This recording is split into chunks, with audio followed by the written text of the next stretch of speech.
Hablemos ahora de la validación de datos. Ese es el proceso pues, que hacemos para analizar los datos que obtenemos o que ya están predefinidos con un resultado ya establecido. Puede ser que sea un resultado válido o no. Normalmente se hacen con condicionales. If is email, true o false. Normalmente esto se aplica a los datos que vienen de fuentes externas, ya que sean entradas que hacen los propios usuarios a nuestro sitio, llamadas a web service vía plugin, pero también lo podemos hacer internamente. De hecho, ya hemos hecho varias validaciones de datos. Hay unos ejemplos sencillos como esto, como por ejemplo lo que hace HTML5 por defecto, comprobar que un campo no se haya dejado en blanco, que el número de teléfono contenga números. Esas cosas las podemos hacer con ciertas características que nos dan los lenguajes nativos, y hay otras que podemos hacer con WordPress o nosotros mismos. Bien, lo que es importante que tengamos en cuenta es que en el mismo momento en el que estemos desarrollando una entrada o salida de datos, tenemos que validarla.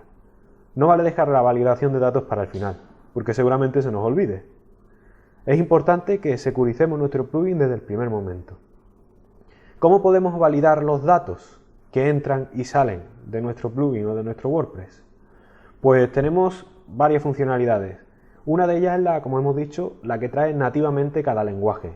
PHP, JavaScript, incluso lenguajes de marca como HTML ya en navegador, pues hacen ciertas validaciones.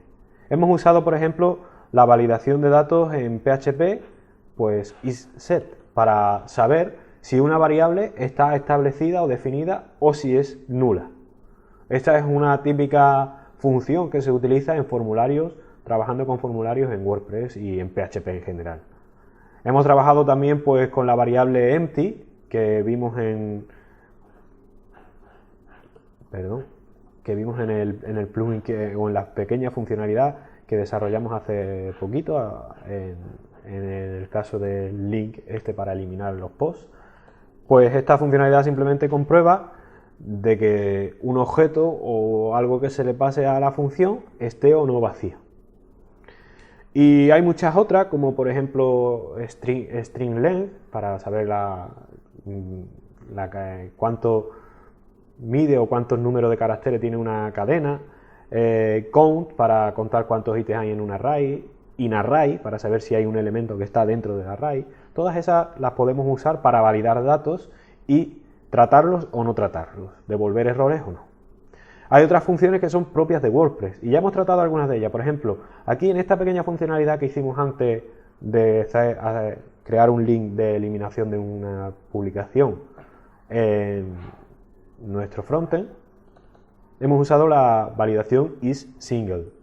Si vemos en la documentación sobre esta validación, pues dice simplemente si una query o una consulta, si hay una consulta existente para esa entrada que le estamos dando o esa publicación que le estamos metiendo por ahí. Tenemos otra serie de validaciones en WordPress, como por ejemplo si es un email, si la taxonomía existe, si es un campo válido, etcétera. Pero también podemos crear nuestras propias funciones de PHP y de JavaScript personalizadas. ¿Cómo hacemos esto? Bueno, no tiene mucha ciencia. Por ejemplo, en el caso de WooCommerce, que hemos hablado antes de él, tiene sus propias validaciones. Fijaos en el caso de isProduct. Es sencillo. Quiere decir que si una página o una publicación o una consulta se refiere a un producto, entonces pues que ejecute esa función que venga después. ¿Cómo desarrollas tú tu propia funcionalidad o tu propia condición de isPhone, isZipCode, etcétera?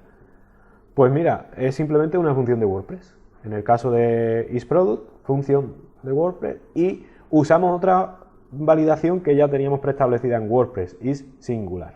¿Vale? En este caso, en isSingular, le podemos pasar en el parámetro qué tipo de publicación estamos hablando, y como en el caso estamos hablando de un producto de la tabla WP Post, pues esta es toda la función que tendríamos que hacer. Obviamente nuestras validaciones podrían ser mucho más complejas si quisiéramos, pero bueno, esa es la idea, ¿no? Que podemos usar las validaciones que ya trae los lenguajes nativamente, PHP, JavaScript, incluso HTML en navegador, usar las validaciones que trae WordPress y crear nuestras propias validaciones para nuestro plugin.